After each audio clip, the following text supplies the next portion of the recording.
What do you know about the history of ketones dating back to when did we even discover that our bodies were making ketones? Ever since humans were around, ever since animals existed, ketones existed.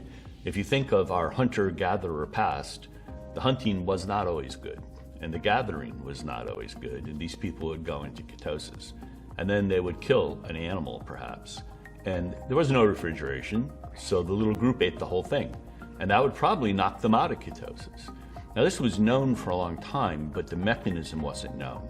But they knew that starvation worked. And that was because, of course, that starvation was elevating the ketones.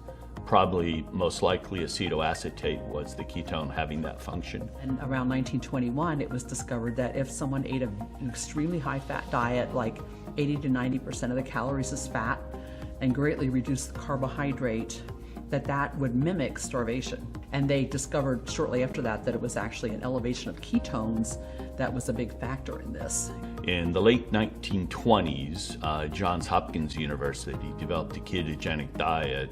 There was one researcher who noticed when he took a vigorous walk in the morning, for some reason he started measuring ketones in his urine.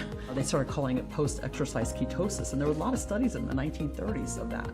And it was shown in the 1960s then that during starvation, like as you starve over a number of days, that the ketone level would increase from virtually zero, before they started this fast, to get quite high over a period of about 10 to 12 days or so, and then kind of level off. And as long as you have fat to burn, you will keep making ketones, and your ketone levels will stay up at that level.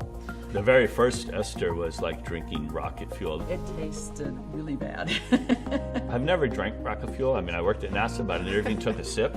But this was the most awful thing, and they were making it in like white barrel, white pails. I brought a pharmacologist with me, and works for the department, and she wouldn't drink it, so I took her bottle with me. I said, wow, this seems like rocket fuel, I'm taking it. So we're just starting our research now. So we're just starting research and looking at the impact of exogenous ketones on things like breathing low levels of oxygen and the performance deficits that happen in that setting.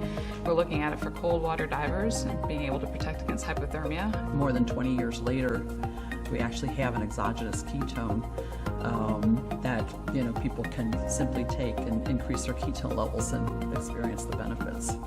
It's the last 3 years that have blown up the whole industry. Now a bunch of young scientists are studying it. Research is doubling, tripling, quadrupling. Why? Because honestly, the Prove It community is going out there and telling everybody around the world just how powerful this message is, and it's changing the game.